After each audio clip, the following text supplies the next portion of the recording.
Time now for a live edition of the Lowe Down. If you haven't seen this particular game show, 5 questions come my way. I don't know what they are. I've got about-ish 30 seconds. It is live, so I'm not allowed to go too long. A whistle will blow after 30 seconds. We'll see where I am in the answer, quite frankly, as to whether I listen to it. And that's the way of it. You go first, Rob. Let's start with the North London derby, the big game of the weekend. What was the most impressive part of the Arsenal win against Spurs today? Other than Eberechi Eze, which is quite difficult to look past, and he'll probably be my most impressive part of that, really, I think, for a player to have stepped up in his first ever North London derby, get a hat-trick and do it with, like, crazy aplomb. I mean, this guy has magic in his boots. That is the most impressive part, if I'm looking at it sort of singularly. But as a whole, there's just never any drama, is there? Do you remember when Mikel Arteta used to get so stressed out? I know when things maybe weren't going his way before, but he used to have drama on the side. There was often difficult moments on the field. You remember that time at Anfield when we felt like the title had gone because I can't remember who it was, but somebody made a mistake. I forget who it was, gave the ball away or made a tackle or did something. There was always bits of drama happening in different areas. There's no drama. There's literally never any drama with Arsenal other than just collecting another 3 points and going on their way. So that, for me, I think is what's most impressive today. Yeah, but Eze takes the trophy. Yeah. Bear in mind how many Liverpool fans watch our show. Now, they'll blame me for this, no doubt. But take this where you want. Okay. Is Arne Slot in danger of losing his job? I don't even want to ask. I'm sorry. I'm sorry. No, I don't think so. Yeah. Purely because Liverpool as a club don't tend to make rash decisions.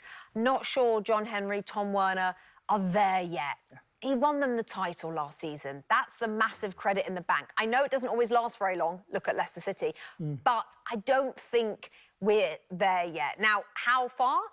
It depends on how far away from European places they fall. You know, right now they're sitting in 11th, they're on 18 points, and they are only a couple of points away from 5th. And I know they don't want Europa League, but they're only 3 points away from the Champions League. This season's weird, Tim. It's really weird. One win takes you from 11th to 4th. You know, it's crazy. So absolutely no panic stations. The fact that they're sitting in 11th, it's not misleading because it's a table, but it can change so quick. And I don't think he's in danger of losing his job now. OK, let's turn to another manager who could be in danger of losing his job. Daniel Farke at Leeds. I think it's 1 win in 7 now, in the bottom 3, things going badly in the wrong direction. Yeah. Will he still be in charge of that football club at Christmas? No, I don't think so. And I don't think it's... Well, I do think, obviously, it's partly the form. So you said 1 win in 7. It's 5 defeats in 6, which is even more damning now. And because of what's happening at West Ham and Nottingham Forest, they now find themselves Leeds in the bottom 3. And the reason I bring up Forest and West Ham is the reason why I think Farke will be out of a job. Because what happens, and we've seen it year after year after year, when managers start losing their jobs down there, everybody gets a little bit panicky. And if you've kept your manager, you're like, oh, maybe we should do it as well. You see it all the time. So if you look at this, Fulham offered their manager a new contract, so he's not going anywhere, but I think they'll be OK. Forest have changed, West Ham have changed, Wolves have changed. The only 2 down there that haven't changed yet, Leeds and Burnley. And I sort of think by Christmas, and they've got a really difficult run of fixtures, I think it'll be a different manager come Christmas, which is a shame because I like Daniel Farke. Very softly spoken. If you like him, maybe you should keep him. Well, I'll tell them. I'll pass on the message. In your second answer, you said this season's weird. It's weird. It is weird. Yeah, the top half of the table, extremely tight. So here's a question for you. Does that mean that there's several good teams or a few great teams? I know, it's a difficult question, Bax. Or lots of not very good teams. Maybe. I mean, how Crystal Palace are 5th in the Premier League, a point off the Champions League places, nearly a third of the way into the season.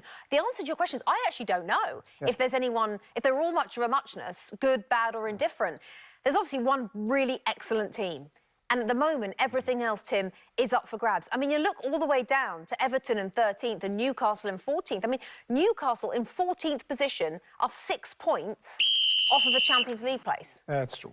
It's wild. So I almost think we don't need to look at the table for a few more. You know, it's going to tell us some lies for quite a few weeks.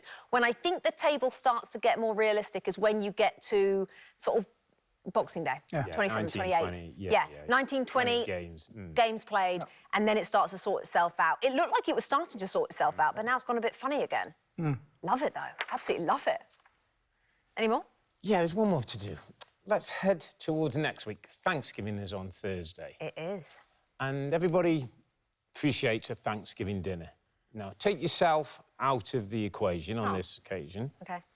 Who do you think would cook the best Thanksgiving dinner if it was myself, Yeah.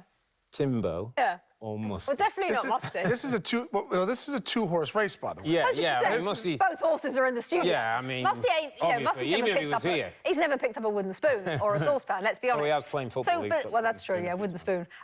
Between you two. Okay, I mean, dare I There's say? only one answer, and it's not over here. I don't think it is. I think you might get the best takeout from the best restaurant in New York City ever, because he's going straight to the top where takeout's concerned. So that would be tempting. Totally. Rob, I think you, with a little apron, Sandra would be by your side. I think a little team effort, right? The assistant kind of chef. So I think Sandra and Robbie, but I think Robbie, you would take that crown. I would come over. Can I come over for Thanksgiving? Well, I'm a bit busy this year. Maybe next year. But you wouldn't do turkey though, because you don't eat turkey. No, I don't eat turkey. Would you cook turkey for me though, if I asked? Of course. Okay, excellent. Yeah, because you've got to have turkey, haven't you? Yeah, sort of. That was this week's edition of The Lowdown. Happy Thanksgiving, by the way, to everybody this coming week. Don't forget all of our original content, our original shows. Our shoulder programming is available for you on the NBC Sports YouTube channel. The Two Robbies podcast, they're about to record it. That's where you can find that. Premier League Tactics session, Premier League update as well, with all the goals, and this show, The Lowdown. Hi there, I'm Rebecca Lowe, studio host of NBC's coverage of the Premier League. Don't forget to hit subscribe to watch more videos all season long. And for even more Premier League content, from original series to live matches, head over to Peacock.